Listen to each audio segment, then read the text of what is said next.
Open for Business is presented by Eagle Broadcasting Corporation and Globe My Business. Create your success.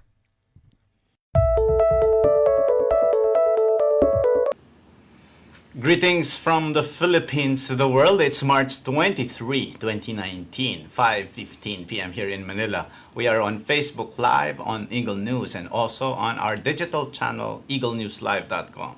Watch the video also in the Eagle News channel on YouTube. I'm Cesar Vallejos. We are open for business. Join me discover the latest news and information and business around the world. Stay ahead of the curve from vision to action. The peso is 52.80 against the dollar, and at the closing of trade last Friday, the Philippine Stock Exchange Index closed at 8,013.42, up 58.70 points or 0.74%.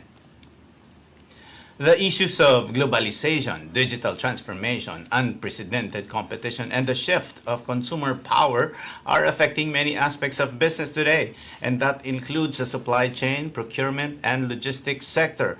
New processes and systems are put in place, and there are emerging trends in the industry that compel stakeholders to revisit their entire supply chain, procurement, and logistics management to keep up to better compete in the market and deliver products and services to serve customer demands.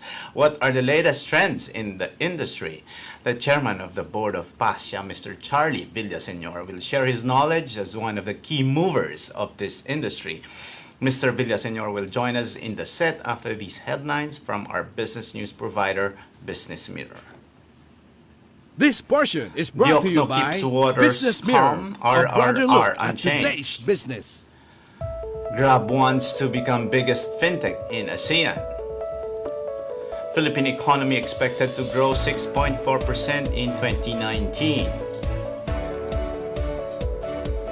Globe My Business gathers stakeholders and breakthroughs tourism to chart the future of travel, and here are the details. Bangko Sentral ng Pilipinas Governor Benjamin Diokno announced that the Monetary Board has kept all monetary policy rates unchanged and retained the level of the bank's reserve requirement ratio, or RRR, on Thursday's meeting as inflation pressures eased further in recent weeks. The newly appointed governor recently made what analysts have called dovish comments on handling the monetary policy toolkit, including the possibility of multiple cuts in the RRR of banks in the year's span. On Thursday, however, Diokno announced to the press that they have decided to keep the interest on the BSP's overnight reverse repurchase facility at 4.75%, with interest rates on the overnight lending and deposit facilities also kept steady. Diokno said the Monetary Board's decision is based on its assessment that prevailing monetary policy settings remain appropriate as inflation forecasts show consumer price growth comfortably settling within the 2% to 4% target range for this year and the next year. Grab is implementing a roadmap that will allow ASEAN micro, small, and medium enterprises to access the company's financial technology services soon, as the company aims to become the region's largest fintech firm this year. Thursday saw Grab Financial, the fintech arm of Southeast Asia's largest super app, launching its Grow with Grab roadmap, a plan that will provide a portfolio of financial services to ASEAN entrepreneurs. It will include micro-insurance products, postpaid installment services, and an online checkout payment method for online sellers. We believe that micro-entrepreneurship is not only an economic solution, but a social impact priority and nation-building tool. We at Grab are excited to extend mentorship and market access assistance to our budding Filipino micro-entrepreneurs, Grab Philippines President Brian Koo said. Grab Financial aims to be the Southeast Asia's largest payments and financial services platform in 2019. It also plans to be the largest insurtech policy provider and the biggest fintech lender in Southeast Asia, while having the largest merchant network. Philippine economy is expected to grow 6.4% in 2019. The local economy is expected to grow by 6.4 this year, but concerns loom for every day that the Legislative Department hails to fix appropriate issues. Experts at the local bank said on Thursday in Security Bank's Corporation's Economic Forum. Its chief economist, Robert Dan Roses, said the bank still keeps a 6.4% forecast for the country's GDP growth this year. But this number is a wait-and-see stance pending developments in the national government. Experts raised particular concern about the country's ongoing budget and the standoff holds up public funds that are used to fuel further productivity in the country. Roses said the country's growth rate can fall to as low as 6%, assuming the budget gets passed in April. A full year of no budget will yield a growth rate of as low as 5.5% for the country. Despite the budget problems, the economists said they remain bullish about local economic factors as factors to the growth of the country continue to improve in recent months. Globe My Business conducted Breakthroughs Tourism, a conference held at the SMX Hour last Thursday that seeks to empower and inspire tourism stakeholders to create the future of travel. If we can just develop this particular aspect of our economy, I think this has the opportunity to provide significant jobs. About 14 million are already involved in this industry. It is an industry that we can excel at in this country, Globe Telecom President and CEO Ernest Koo said. This industry needs a lot of updating in terms of the digital world, Koo said. The lack of up-to-date marketing competency is one of the threats to the continued growth of the tourism sector, along with the entry of new players and retention of skilled employees, according to an SGS Philippines survey. While digital is changing how things are done, Koo noted that advertising in the world of hotels, airlines, in the world of tourism sites have not changed.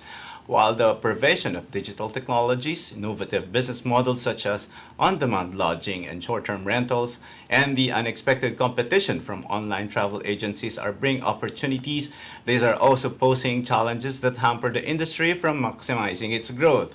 The Globe CEO emphasized its commitment to empower small businesses. Small business, we believe, is the backbone of this nation, he said. Companies like us will enable you through our digital assets and resources like the cloud, social media, and digital advertising. We will be talking with Mr. Charlie Villaseñor, the president of PASIA, when open for business returns. Stay with us.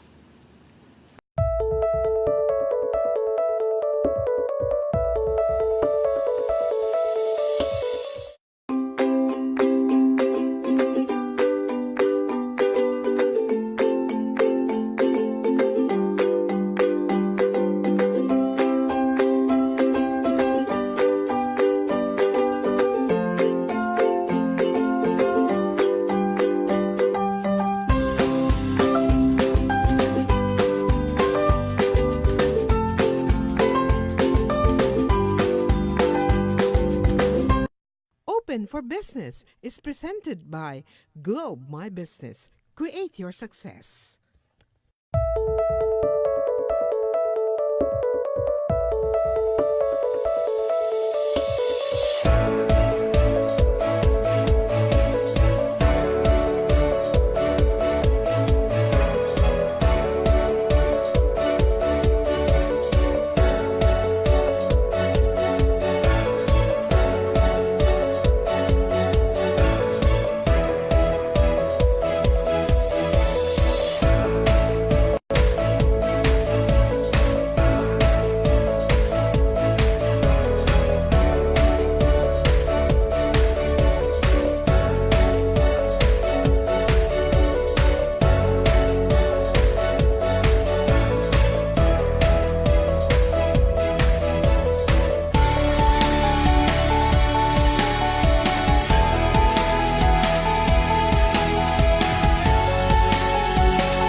We are open for business and we are here with the chairman of the board of PASIA, Mr. Charlie Villaseñor. Thank you for gracing the show, sir. Oh, it's my pleasure. Thank you for having me. Sir, there's a lot of talk about these new developments that impact on your sector. But before we proceed, sir, I would just like, because a lot of entrepreneurs and small businesses are also watching now, how do you differentiate supply chain versus procurement versus logistics? Okay. Well, so supply chain encompasses all of the activities that is required to actually fulfill customer requirement. Okay. So then the procurement area talks about sourcing, contracts management, and the like. Okay. And logistics tackles many things around movement of goods, which is actually warehousing, transportation, and distribution. In our own way of saying it, we normally call it plan, source, and move, which is actually Plan, source, and move. Yeah. Which represents each of the different activities that okay. encompasses the entire supply chain activity. So this one, Sir Charlie, is really interconnected. All the supply chain, procurement, and logistics. When you say management of these three, this is really interconnected. Yes, it must be interconnected. But then many companies sort of like manage it in silos.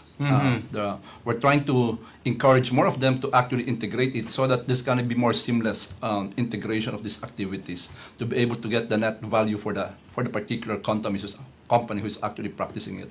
As you mentioned, a lot of them are operating in silos, but now you're talking about integration, and we hear a lot of new practices. I go straight to the point. What are the latest trends and practices now in management of these three areas? I think there is a tremendous focus now of business owners, shareholders, and board of directors to make supply chain as a enabler of their business.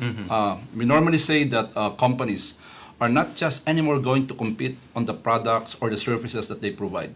Companies are going to survive and compete with their supply chains.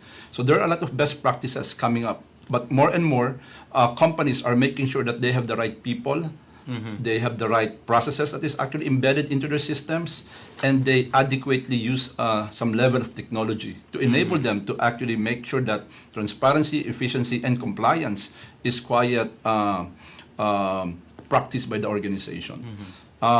There's a lot of new things also coming up. If you will see, there's a lot of things moving on the logistic front. The use of technology, the Uberization of many things right now.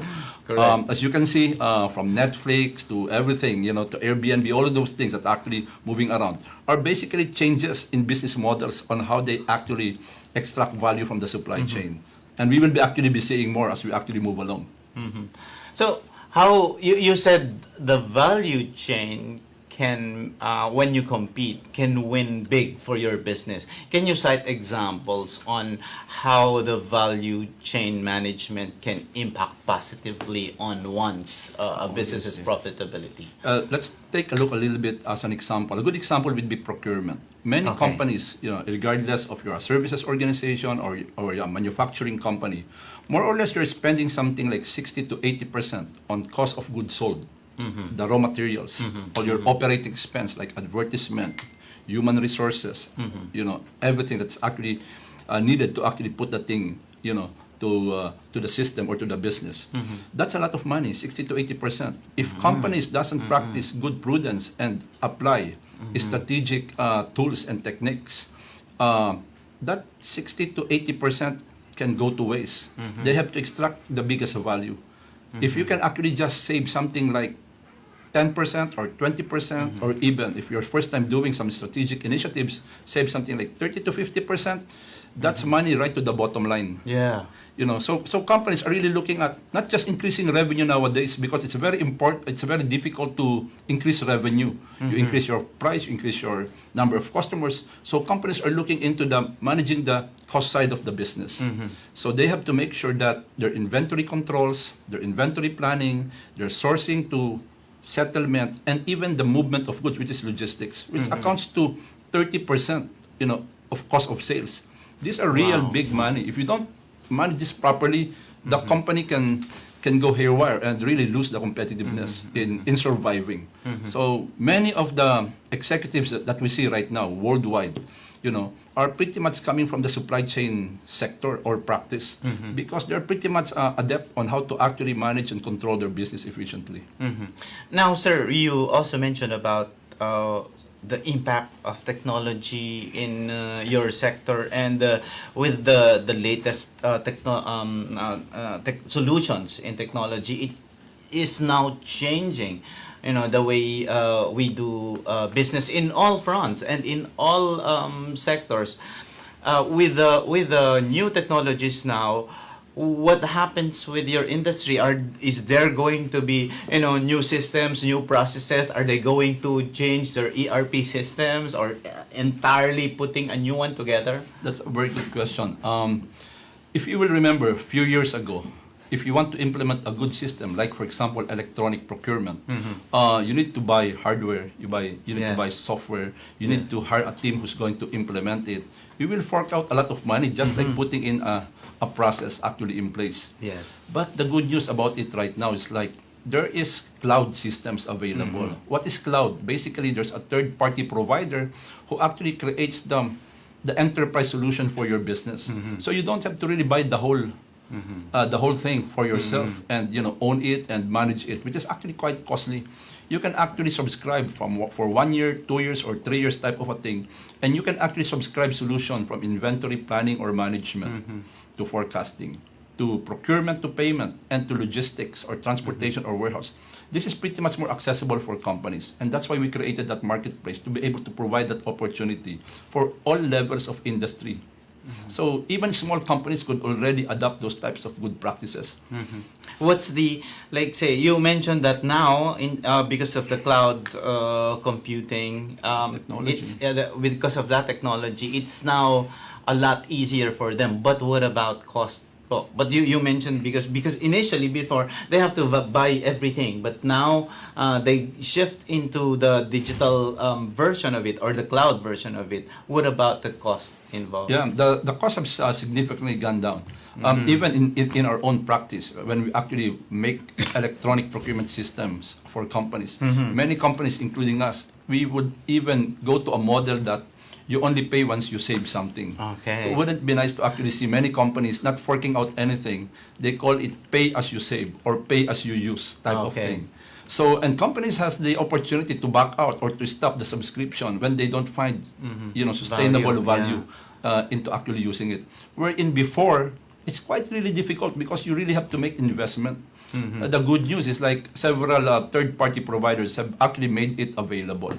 And it's not only just technology that's actually important. Very important is to up the skill set of the people who's going to use this and to make sure that the processes are actually in place. I always say, yeah, technology is good, but let's not forget that technology is always going to be good only if the people are trained and if the processes are actually fixed. But because even technology can automate, as an example in procurement, even corruption. So you gotta be watchful on how this thing is actually getting to be put in place for organization as well.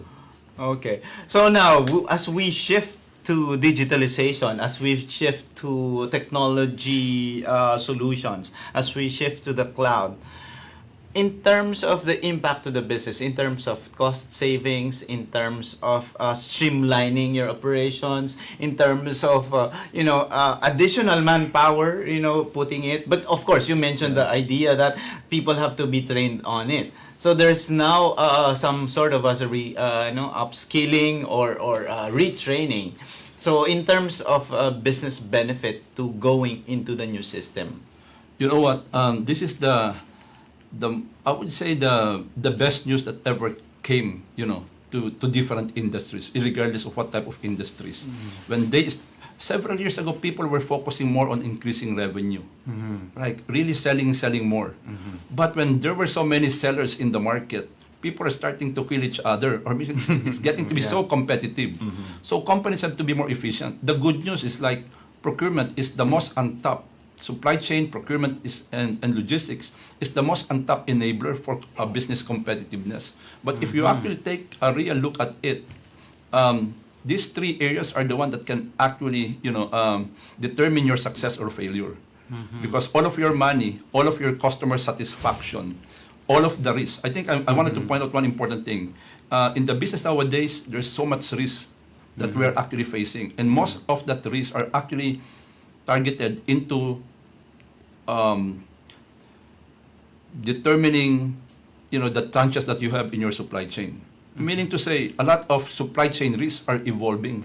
the globalization, even technology adaptation, the cost of going the business. As we always say, companies are not going to compete. They're going to compete on how they run really their supply chain, because this is where the customer satisfaction, the cost of doing business is all about. So this particular area. So it's important that people are actually trained and even certified to actually be practicing this type of profession.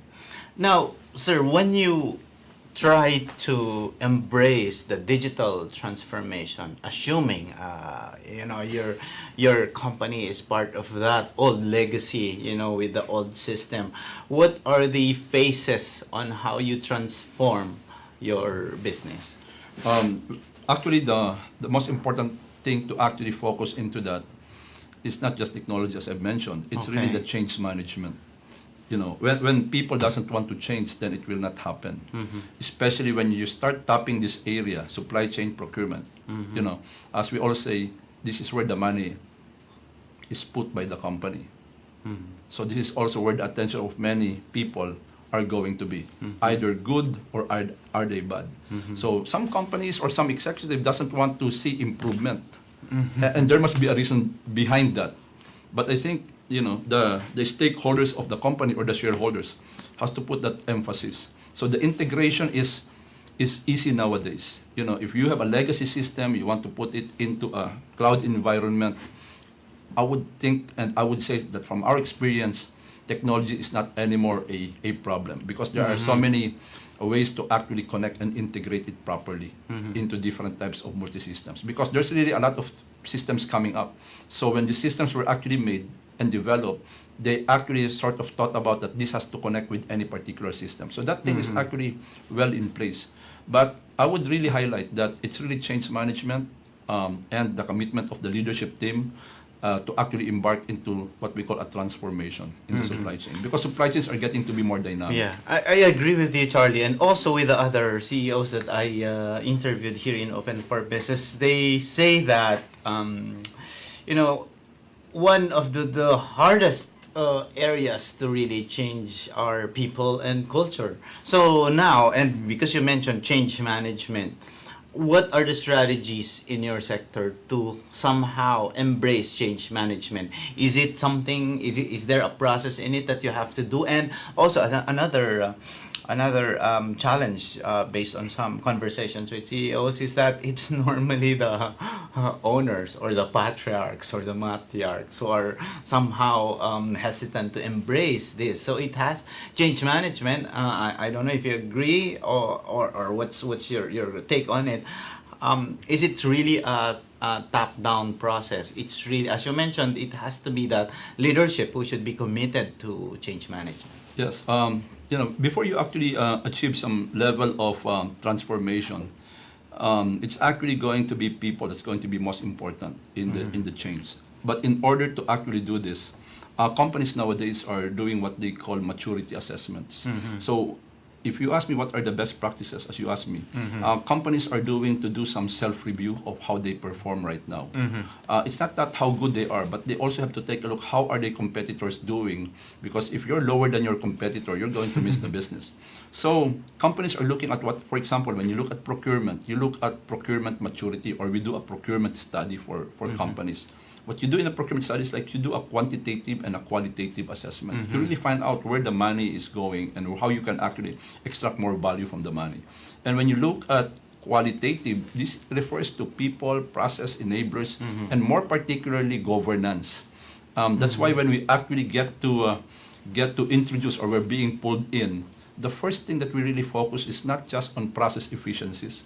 We have to make sure that we underscore, importantly, what's their threshold on ethics practices. Because at the end of the day, values is more important. Sorry, you said ethics? Yes, because you're trying to tap into the procurement landscape. Okay. So when you get into procurement, and it's very common in many countries that I've actually operated, there is what I call a lot of brother-in-law relationships that normally happen. So the change management is not going to happen if this thing is not well recognized as a blockage to improving a lot of things. So when you do a procurement assessment, you have to make sure that you take note of this, and you actually inculcate several strategies to increase the level of practice on this particular area. So it's really values formation. Then when they're actually good at it, then you start fixing the process. And when you have the process in place, you want it repetitive, you want to see more transparency and compliance. So that's where technology is going to be most adequate to be implemented. That's a great insight, Charlie, because now, as you explain it, it really goes back to values and the culture system. It's not just, as you mentioned, technology is just an enabler, but it's really, the people and culture that has to be changed. So, we now go into risks. You also mentioned about risks management. So, what are the strategies now that a CEO or a business owner should look out for in terms of the risks that he has to really focus on? Okay, there are several types of risks. There is demand risk, there is supply risk, there is process risk, and we also have what we call environmental risk. Let's take an example. One of the most key important for the success of many companies right now is making sure that suppliers are the right suppliers supporting their business. Can you just imagine if a company has a supplier who cannot deliver on time, who has higher costs, who has a lot of quality problems? How do you perform your own manufacture or delivery of your service? So companies want to have more visibility on how much risk are they facing. So supplier assessment is going to be most important nowadays. They need to have a proper due diligence in making sure that they know exactly their suppliers from a financial standpoint, from an operational standpoint, from a human resources standpoint, from legal cases standpoint, from sustainability. Because once the suppliers gets into trouble, automatically, without even notice, the buying organization will sink down without them even knowing it. And some more companies right now are really getting into what they call global platforms. They use technologies, which they call GPAS global platform, to actually allow them to actually get the suppliers well determined or well assessed, so that they have access to information, how good or how even legitimate the suppliers are. Because if you don't really fix this part of the business, the company gets into a lot of risks or threats of sustainability. They may be good for one delivery, but they cannot be good in several multiple deliveries, as the case may be. So that's a very compelling activity that companies has to take a look into. How good are their suppliers? Because if they're not really able to do this properly, then they face the risk of even closing out their business. The suppliers cannot actually provide them with the right products on time and the quantity and the price that they're willing to pay for. When companies would make those assessments, Charlie, is there a global standard? Is there a system that's acceptable by a lot of these companies? This becomes so exciting for us. As a Filipino, I run two organizations. I run PASIA as a learning certification organization, not for profit, but we also have a Transprocure, which is actually a profit organization. What we do is we develop a system which we call GPAS, Global Platform for Assessing Suppliers, as an example. So all of the suppliers, all buyers would tend to request all of their suppliers to run into this particular process. And we're excited because we're leading the pack here, and we're trying to make the Philippines what we call as the best country in the world that's going to provide this service. Beyond call centers, beyond OFWs. Our vision is very simple. We think we can make the Philippines as a supply management capital of the world. We have the talent, we have the expertise, and we're ahead of the game in terms of technology. I think we can really get a big impact in helping many organizations, make efficient supply chain. Because we always believe that efficient supply chains helps economies. And if economies are good, lives are going to get better. So we have a little bit of a mission to actually make sure that we push very hard that companies would transform into efficient supply chain, because it's going to be good for their companies and employees as well. With this initiative that you are doing, is it something that is not available yet in the market, or and you mentioned the Philippines is spearheading it, and you are one of the key players. Is that based on not only the needs of companies here in the Philippines, but are you tapping global markets for this service? Yeah, we're working round the clock right now. So it's really like it's like, we're like really moving very fast on this area, simply because we have found a niche where nobody tend to focus on. If you take a look, we've got hundreds of call centers or shared services, but if you scan the environment, there's only one that actually provides these types of service, or value proposition to the market. So we're global, we're regional, and we're local, and we're proud that this is actually being driven out of the Philippines in itself. So we want to become number one in this particular space because nobody have dared to actually get into this particular value proposition for the market. Okay. So we have a lot of questions, and we are excited to give that follow-up question to Charlie. Open for Business will be back. Stay with us.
Open for Business is back, and with me is the chairman of PASIA, Charlie Villaseñor.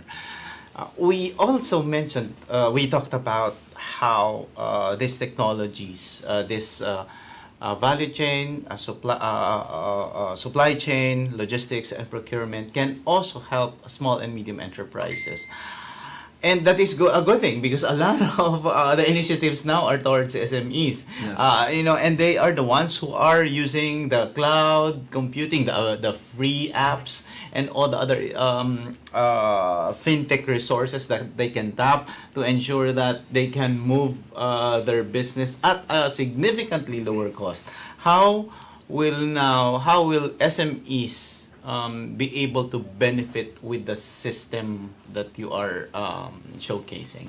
Yeah, SMEs should start to be excited of what's coming out along their way.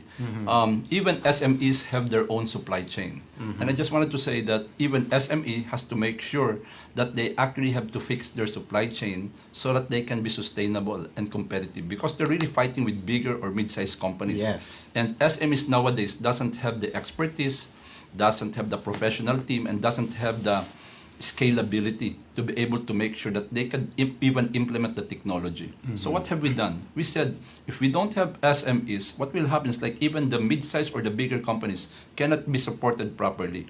How do we actually level the playing field? We created an electronic marketplace wherein SMEs have access to knowledge. You know, we create several training around the country. For example, the Philippines, we invite them. We ask them to actually register so that their names of their companies and the profile of their products can actually be put in place. Then we actually create electronic catalogs for them so that buyers could access them. The good news about SMEs is like they would be able to access, this, and they would be accessed also by buyers. And it's not only going to be customers coming from their own regions or localities. They're going to be exposed more to whoever needs their products or services. So it's a single platform wherein you see you have visibility of both suppliers and buyers. Yeah. So it's actually, if you're very much used on using the business to consumer portal, I think we're the only one who has the business to business portal, okay. B2B, So as I always say, if companies could really use a single portal, it lowers down the cost of doing business for everybody.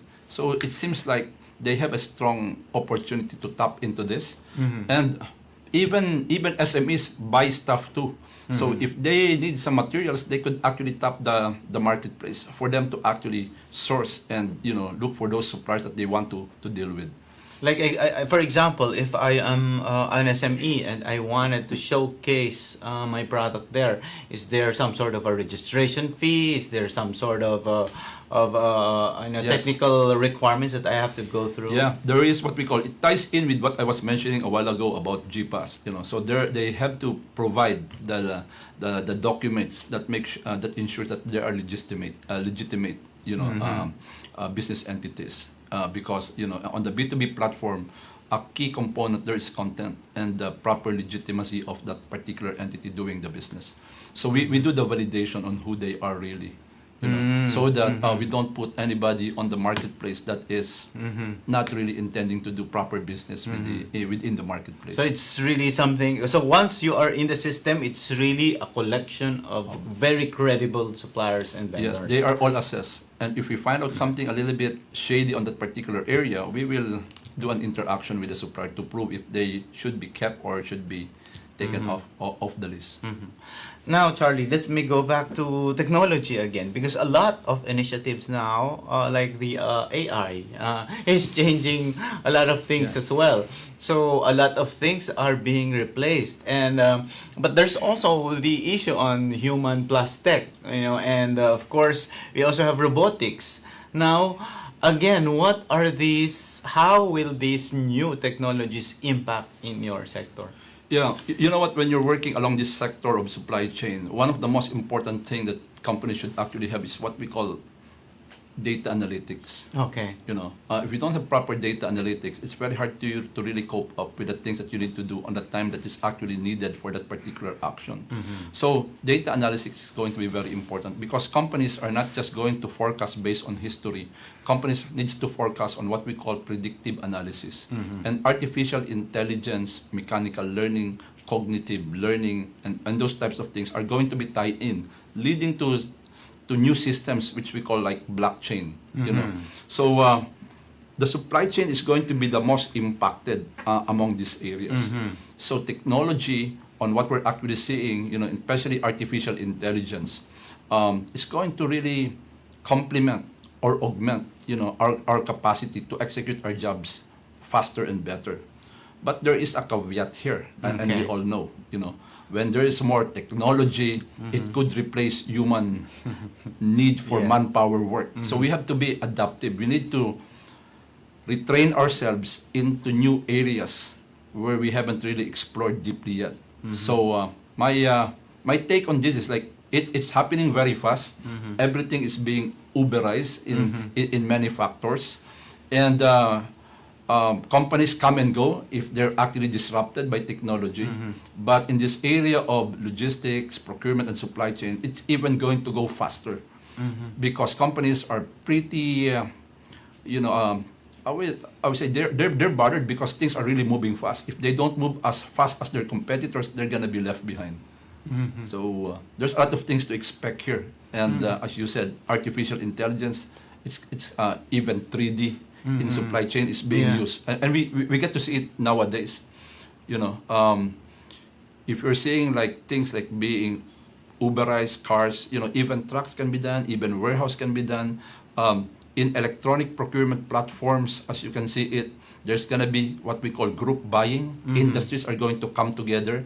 They may be competitors in the past, but when the pressure and the threshold really manifests, even competitors will have to work together. We call it competition. Competition, yeah. And that's where technologies could be a good enabler for them to actually stay into the market or create new values that the market could actually pull in from them. Off-cam, Charlie, you mentioned that even the large, companies somehow were caught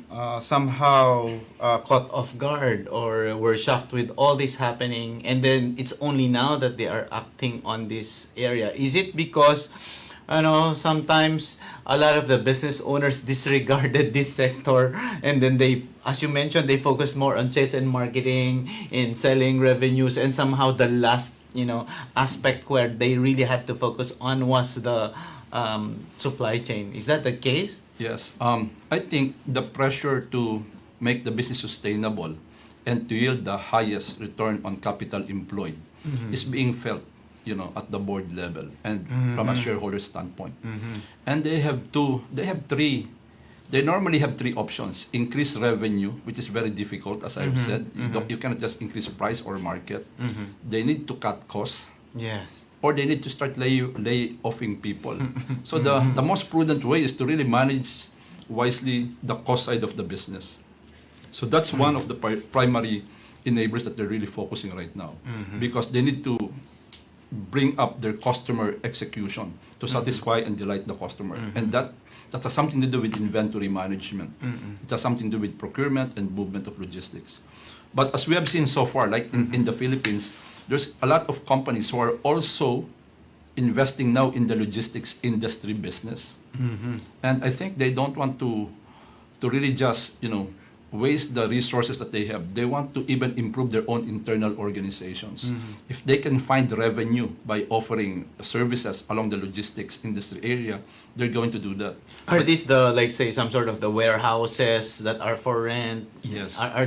What are the other services that are? The warehouses in the logistics front, warehouses is a big part of what we're actually seeing. There's a big growth of warehouses. As you can imagine, when you actually drive through a lot of places in Manila, you'll see a lot of warehouses. And there are different types of warehouses: ambient warehouses, cold storage, small cross-docking stations, as we normally call it. Why is this happening? I think one of the reasons is because of population and e-commerce. As e-commerce push the threshold, they need to fulfill customer requirements. And the best way to fulfill customer requirements is to rally and put up this, warehousing and cross-docking sites to fulfill customer demands. So they have to execute on this particular line of, business. But at the same time, it's not only offering the service to customers. They want to make sure that their own logistics are pretty good, because some of these big organizations, their logistics spend is so big that if they save something or they make sure that things are being done well, they make their own organization efficient and they look good to the shareholders because of the returns that they can actually go and put to the table. Charlie, I heard you mention about delighting the customers earlier. Now, what in your sector, because of the many developments now, what are the changing behaviors that you have noticed as far as customer behavior is concerned? Yeah, the customers are so much demanding. The customers right now have been brought up from different, millennial background and this type of things. So when they want something, they want it yesterday. So when they want it yesterday, the entire supply chain creates a level of bullwhip effect. It creates a tension within the supply chain. What is really happening right now is like products are shorter in terms of cycle time. The go-to market is quite very important. The product, are being renewed on a more constant basis. Can you just imagine your cell phones? How many times have you actually changed your cell phones in your lifetime? And there are more technologies that are actually creating new features and functions of products. So they have to really be attended to.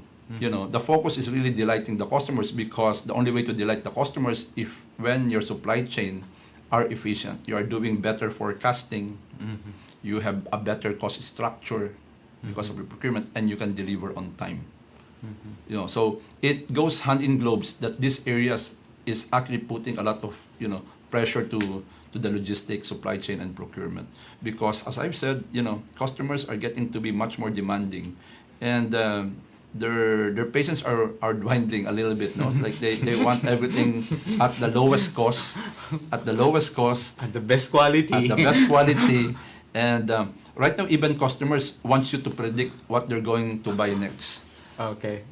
So artificial intelligence, Yes. everybody knows where you are. With your cell phones, they know exactly that we're seated here, in Where this we project. park. Where you park, how many times have you actually bought through the apps or to your credit card. So they're starting to do that. And many companies that I know are starting to really do what they call, predictive analysis. And, that will actually boil down to artificial intelligence so that they could process this type of information to know exactly what you are going to do next so that they can anticipate and take value out of it. Yeah, very interesting. So can you also mention initiatives from the private sector and the government sector that entrepreneurs can tap as far as modern approaches? Yeah, as I said, a lot of conglomerates or large business entities are now coming into the logistics industry. But we have to also take note that it's not only local companies. I am actually seeing a lot of multinational and international companies getting into this particular league of competition. So that's something to take a look into. From a government point, I think we have seen a lot of developments here also on the build. So I think the infrastructure, all I can say is like there's no economy in the world that's going to grow if there's no proper infrastructure. So if infrastructure is there, I think the business and the people could really take advantage of it. That it has to happen. Without proper infrastructure, I think the poor masses are going to become the real victims of higher costs. Because if you don't have proper infrastructure, the cost of logistics, as I've said, is 27 to 30% for every cost of sale. So we cannot compete. And the latest logistics performance index that I've seen in Southeast Asia, we're laggard. We are not one of the best. Even Malaysia, Vietnam, Thailand have all beaten us. In terms of our logistics performance index. So that's going to determine our national success, whether we could really offer, products that are cost effective. How big is the gap? Quite significant also. Can we actually get back to it? I think we can get back to it, and we can actually get to be leaders if we actually do the right thing. But we need the infrastructure.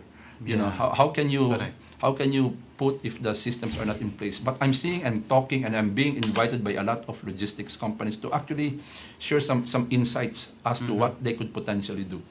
And I always say it's really making sure that your people are upskilled, the process are fully in place so that you have the right standards to actually operate on, which was poorly neglected in the past.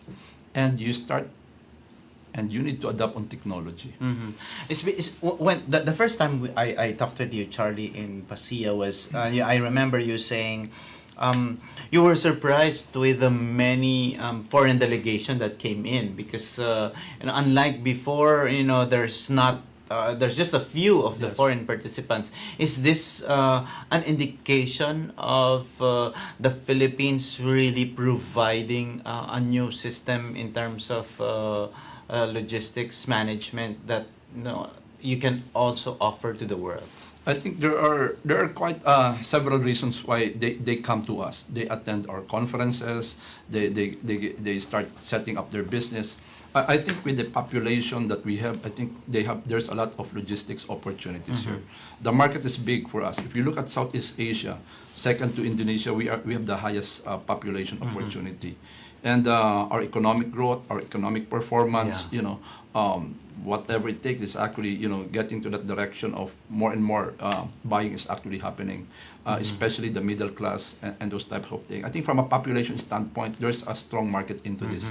So there's a lot of 106 or more, 106 yeah. million ata. yeah. And a lot of companies are seeing this as a big opportunity, and with the changing habits of wanting to have more with new things, for their families, for their lifestyle and everything. I think there's a lot of activities that's actually going into that particular area. So yes, I think it's going to be a step up to what we have seen so far in the past. It's because that things are changing. There's more technology. There's more visibility, and the people would like to actually get something that are competitive in the marketplace. The right products and the right services. So this poses a good opportunity for companies to tap into. I cannot help but ask Charlie about the impact of the trade tensions. So with the U.S. China trade war, for example. When I interviewed the deputy director of research of the Hong Kong Trade Development Council, he mentioned that they're already preparing it, so they're looking at new markets. So instead of waiting, for what's going to happen, so they said we might as well look into the new markets in the ASEAN. How will this somehow changing of different alliances, trade alliances, impact on the Philippine logistics and procurement systems? Well, that trade shift is actually happening right now.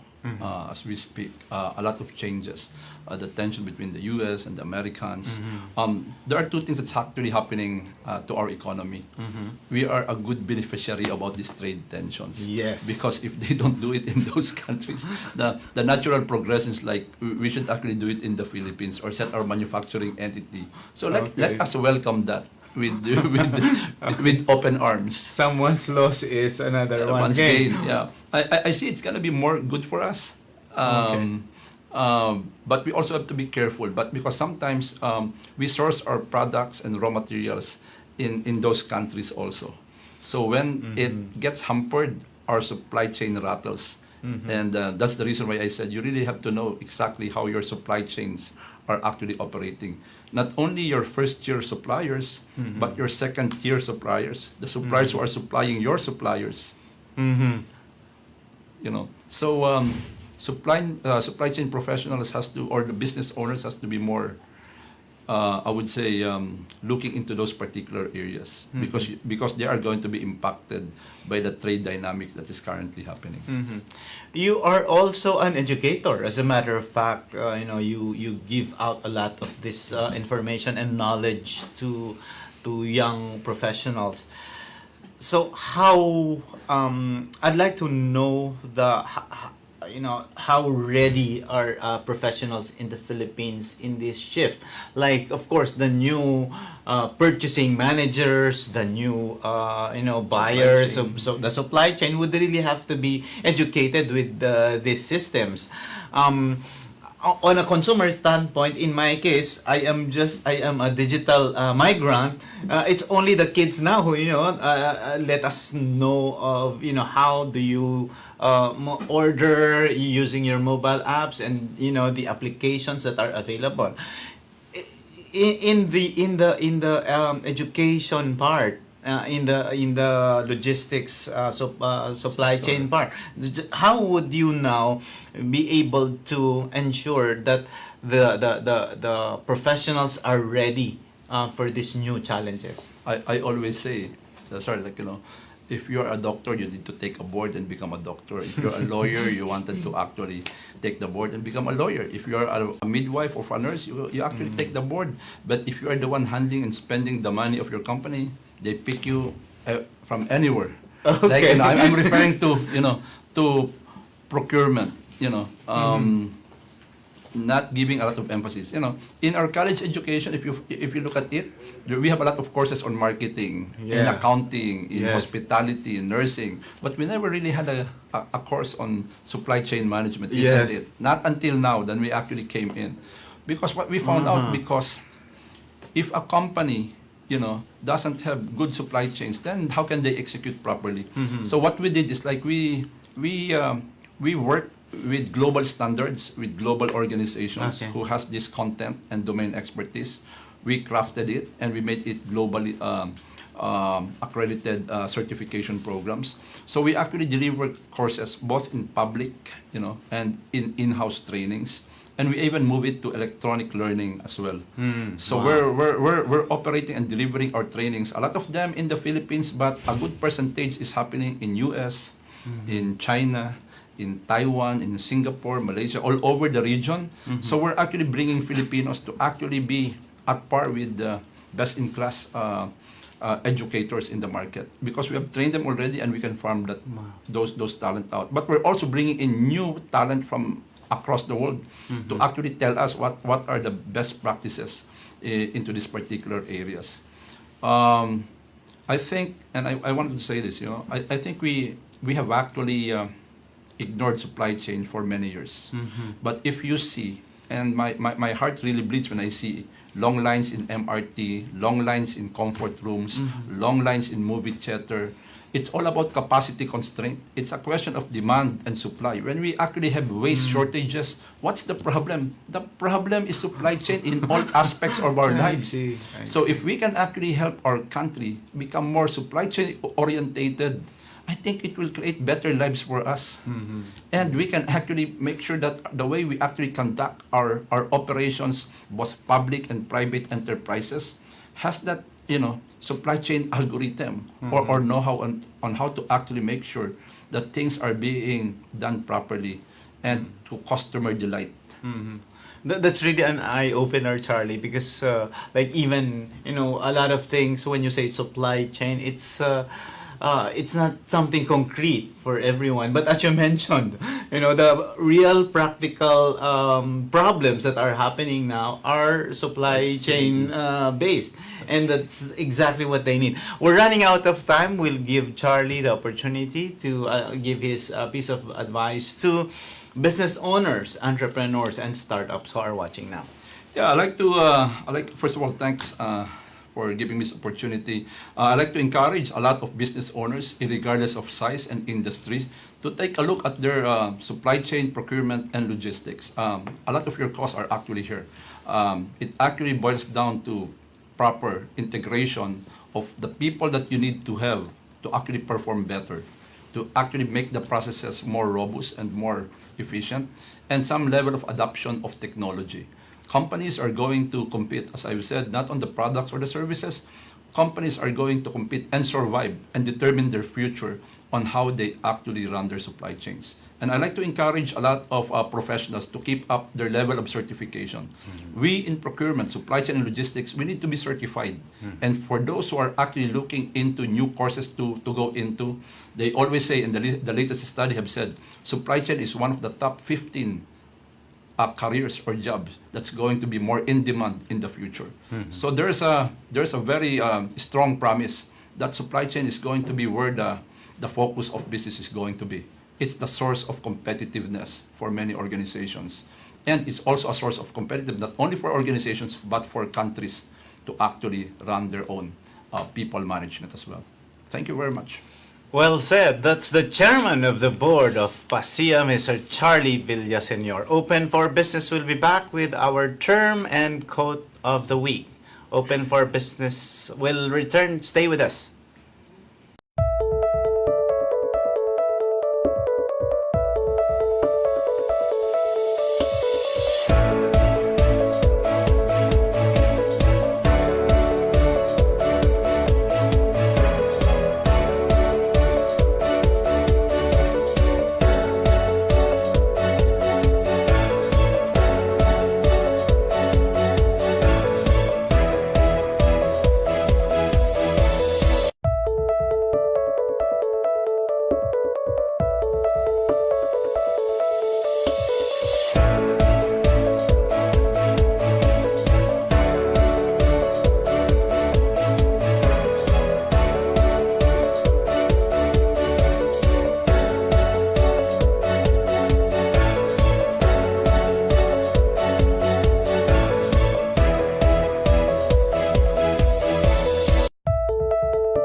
In our term of the week, you take a refresher of business terms to make you updated, more informed, and ready to make smarter business decisions. Our term for the week is ERP, or Enterprise Resource Planning. It is a business process management software that allows an organization to use a system of integrated applications to manage the business and automate many back office functions related to technology, services, and human resources. ERP software typically integrates all facets of an operation, including product planning, development, manufacturing, sales, and marketing in a single database application and user interface. It is a single system that embraces and integrates all aspects of business operations into a single database application. And our quote of the week is from W. Edwards Deming.